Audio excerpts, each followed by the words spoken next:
Nagsalita na si dating Representative Saldico kung saan inilahad nito ang mabibigat na paratang laban sa administrasyon ni Pangulong Ferdinand Marcos Jr. at ni dating Speaker Martin Romualdez.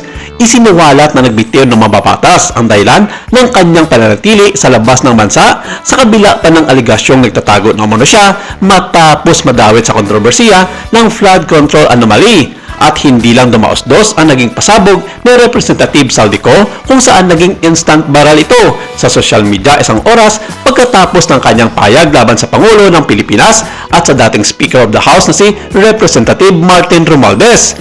Kundi ilan sa mga negosyo na may kilalaman sa showbiz ay hindi umubra kung social media metrics lamang ang pag-uusapan. Halos 90% na naturang topic tungkol sa pambubulgar ni Saldico ay dinumina ang algorithm na traffic sa internet na nilampasan pa ang istorya na may kinalaman sa showbiz at maging ang problema ng bansa sa seguridad sa West Philippine Sea.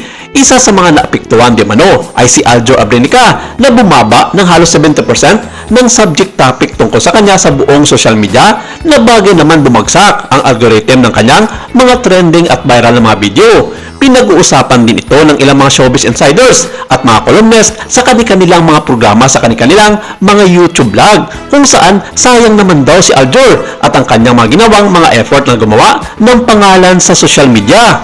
Dahil nagsisimula pa lamang mag-ingay ang kanyang pangalan online nang biglang tambulan naman ito ni Saldico sa kanyang mga pambubulgar laban sa pamalaang Bongbong Marcos Jr. At maging ang controversial na showbiz chaser personality na si Sian Gasa ay napansin din ang paglugbok ng kasikatan ni Aljur sa mundo ng social media dahil napunta ang lahat ng atensyon ng mga tao sa mga pasabog na binitawan ni dating Representative Saldico laban sa kasalukuyang panggobernong Marcos Jr.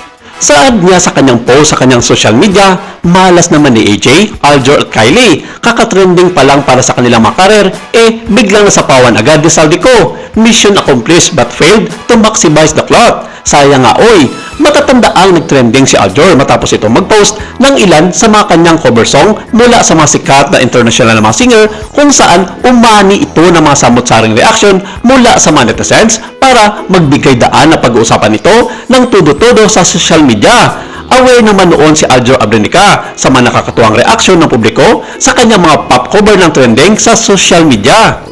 Ang aktor ay nagpo-post na may video ng kanyang sarili na kumakanta ng mga pabalat ng mga hit na kanta, kabilang ang kanta ni Bambuna, Tatsulok, kanta ng Maroon 5 na Sugar and I Will Be Loved, at ang kanta din ng Firehouse na I'll Live My Life For You. Sa kanyang mga viral video, may kasama siya ditong acoustic guitarist at hindi na niya ito pinakilala pa. Naging viral online ang mga video ni Aljur Abrenica kung saan ang cover niya na She Will Be Loved ay nakakuha ng halos 500,000 sa reaction sa Facebook, 40,000 na mga comment, at meron na naman may tumataginting na 15,600 na shares online.